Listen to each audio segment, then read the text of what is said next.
மக்கள்கிட்ட எத்தனையோ பாகுபாடுகள் இருக்குது. பணக்காரன், ஏழை, படிச்சவன், படிக்காதவன், நல்லவன், கெட்டவன், இப்படி சொல்லிக்கிட்டே போகலாம். ஆனா இந்த பாகுபாடுகள்லயே மிகவும் மோசமான பாகுபாடு என்ன தெரியுமா? ஜாதி பேதம்தான்.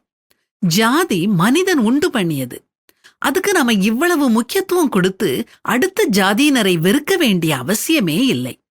நாம நம்முடைய வசதிக்கு ஏற்ற மாதிரி சில நேரங்கள்ல ஜாதி பாக்குறது இல்ல. ஆனா பல நேரங்கள்ல ஜாதி பார்த்து கோபப்பட்டு உக்கிரமாகி அது கொலை வரைக்கும் போயிடுது. நல்லா யோசிச்சு பாருங்க. வாழ்க்கையினுடைய நெருக்கடியான தருணங்கள்ல நாம ஜாதி பாக்குறது இல்ல. மருத்துவமனையில ஒருத்தர் அட்மிட் ஆகி இருக்காருன்னு வச்சுக்கிடுவோம். அவர் கண்டிஷன் ரொம்ப சீரியஸா இருக்குது. அவருக்கு உடனே ரத்தம் தேவைப்படுது. அப்போ அவங்க ஜாதி ரத்தம் தான் தேவைன்னு அவங்க வீட்டுல இருக்கிறவங்க கேக்குறது இல்ல. இன்னொரு உதாரணம் சொல்றேன். ஒருத்தர் ரோட்ல நடந்து போகும்போது திடீர்னு மயக்கமாகி கீழே விழுந்துட்டாருன்னு வச்சுக்கிடுவோம். அவர் தூக்கி விடுறது அவர் ஜாதிய சேர்ந்தவங்களா இருக்கணும்னு யாரும் எதிர்பார்க்கறது இல்ல, சொல்றதும் இல்ல. இன்னொரு சூழ்நிலைய சொல்றேன்.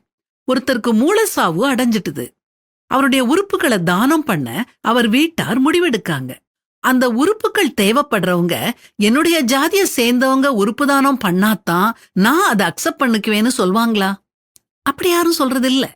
இந்த மாதிரி முக்கியமான நெருக்கடியான தருணங்களிலெல்லாம் ஜாதி பார்க்காத நாம மத்த நேரங்கள்லயும் ஜாதி பாகுபாடு இல்லாம வாழ்ந்தா இந்த உலகம் எவ்வளவு அழகா இருக்கும். ஆண்டவர் படைப்பில் ஜாதி பேதம் இல்லை. மனிதனை தம்முடைய சாயலாக படைச்சாரு. அவர்கிட்ட பட்சபாதம் கிடையாது. வேதாகமம் மிக தெளிவா சொல்லுது. நாம் எல்லாருக்கும் ஒரே பிதா இல்லையோ? ஒரே தேவன் நம்மை சிருஷ்டித்ததில்லையோ? நாம் நம்முடைய பிதாக்களின் உடன்படிக்கையை பரிசுத்த குலைச்சலாக்கி அவனவன் தன் தன் சகோதரனுக்கு துரோகம் பண்ணுவானேன்? ஜாக்கிரதை உள்ளவங்களா இருப்போம்.